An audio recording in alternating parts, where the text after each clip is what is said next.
Welcome to பெரியம்மா சமையல். வாங்க, இன்னைக்கு நம்ம வந்து ஐஸ்கிரீம் பண்ண போகிறோம். ஐஸ்கிரீம்னா இப்போ வந்து வெண்ணிலா ஐஸ்கிரீம் பண்ணுறதுக்காக இப்போ 1/2 லிட்ரு பால் எடுத்திருக்கோம். இப்போ வந்து இதுக்கு வந்து வெண்ணிலா ஐஸ்கிரீமுக்காக 1/2 லிட்ரு தான் எடுத்திருக்கேன். இது வந்து கனமான பாத்திரத்தில் இப்போ பாலை நம்ம வந்து கட் பண்ணி ஊற்றி அடுப்பை பற்ற வச்சுக்கலாம்.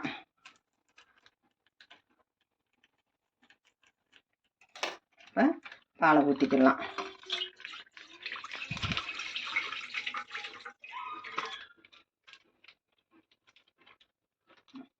இப்போ நம்ம எடுத்துருக்கோம் வந்து ஐஸ்கிரீமுக்காக ஃபுல் க்ரீம் பால் எடுத்துருக்கோம். இது நல்லாயிருக்கும். நீங்களும் அதே மாதிரி வாங்கினீங்கன்னா ஐஸ்கிரீம் பண்ணும்போது இந்த மாதிரி ஃபுல் க்ரீம் பாலே பண்ணுங்க, நல்லாயிருக்கும். இப்போ அடுப்பை பற்ற வச்சுக்கிடுவோம். இப்போ பாலை நல்லா நம்ம கிண்டி விட்டுக்கிட்டே இருக்கலாம். பால் காஞ்சு நல்லா கெட்டியாக வாரது வரைக்கும் நம்ம காய்ச்சிக்கிடுவோம். இப்போ வந்து நம்ம ஐஸ்கிரீம் வந்து நாட்டு சர்க்கரை வச்சு தான் இப்போ ஐஸ்கிரீம் பண்ண போகிறோம். இது வந்து நம்ம வந்து ஹெல்த்திக்காக பண்ணுறோம். இப்போ வந்து கலருக்காகவோ இல்லை இதுக்காக பண்ணலை. இப்போ குழந்தைகளுக்கும் சம்மர் நேரத்தில் நம்ம ஐஸ்கிரீம் கொடுக்கும்போது அந்த நாட்டு சர்க்கரை சேர்க்கும்போது நல்லாயிருக்கும். குழந்தைகளுக்கும் உடம்பு ஹெல்த்தியாக இருக்கும். அதனால இன்றைக்கி நம்ம வந்து ஹெல்த்தியாக பண்ணுறதுக்காக நாட்டு சர்க்கரை சேர்க்குறோம். இப்போ வந்து பாலை நல்லா காய்ச்சிட்டு நான் போடும்போது உங்கள்கிட்ட காட்டுறேன்.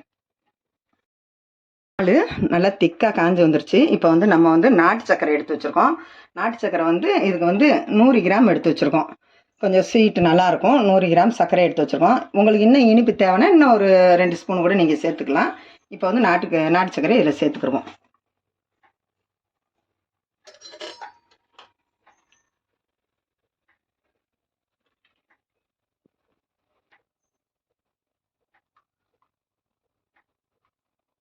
ஏன்னா குழந்தைகளுக்கு கொடுக்குறதுனால நம்ம நாட்டு சர்க்கரை சேர்க்குறோம். கலர் வந்து நல்லா அந்த சாக்லேட் கலரில் வரும்.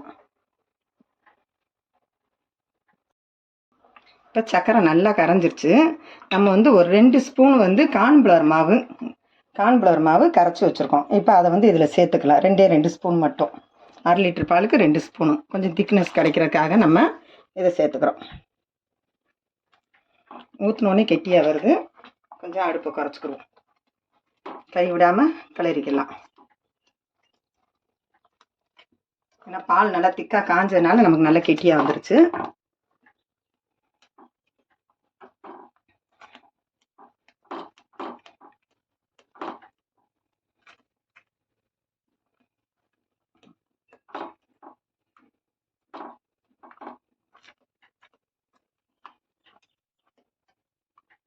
நல்லா இந்த அளவுக்கு நல்லா கெட்டியாக வந்துருச்சு பார்த்தீங்களா. இப்போ இறக்கி நம்ம ஆற வைக்கும்போது நல்லா கெட்டியாக வந்துடும்.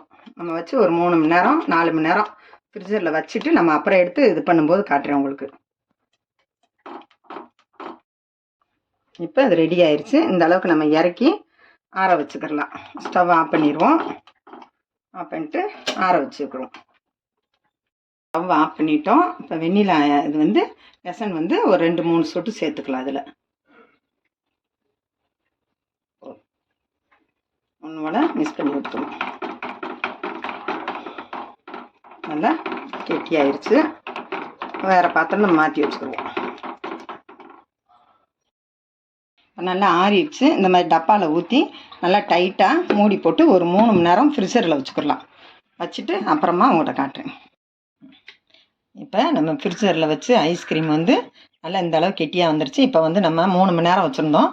இப்போ வந்து எடுத்து மாற்றி மிக்ஸியில் அடித்து ஊற்றி வச்சுக்கலாம்.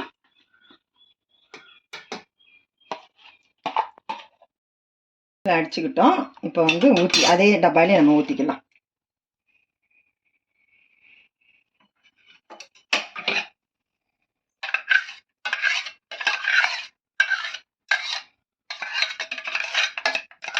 நம்ம வச்சு அடிச்சிட்டோம். இப்போ வந்து 8 மணி நேரம் நம்ம மூடி நல்லா காற்று போகாமல் டப்பா போட்டு நல்லா அடைச்சிட்டிங்கன்னா 8 மணி நேரம் வச்சு ஃப்ரிட்ஜரில் வச்சு எடுக்கும்போது ஐஸ்கிரீம் சூப்பராக இருக்கும். இப்போ வச்சுருவோம். இப்போ ஐஸ்கிரீம் ரெடி ஆயிடுச்சு. இப்போ நம்ம கட் பண்ணி எடுத்துக்கிடுவோம். நல்லா கெட்டியாக இருக்குது, அதனால் இப்போ நான் கட் பண்ணிக்கிறேன். பீஸ் போட்டுக்கிடுவோம்.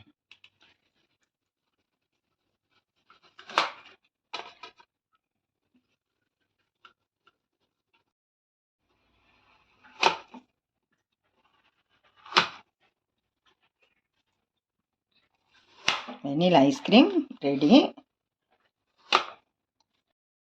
இப்போ வெண்ணிலா ஐஸ்கிரீமு நல்லா கட் பண்ணி எடுத்துக்கிட்டோம். சூப்பராக இருக்குது. இதே மாதிரி நீங்களும் வீட்டில் ட்ரை பண்ணி பாருங்கள். இந்த வீடியோவுக்கு ஒரு லைக் போட்டுருங்க. பெரியம்மா சமையலுக்கு ஒரு சப்ஸ்கிரைப் பண்ணிடுங்க.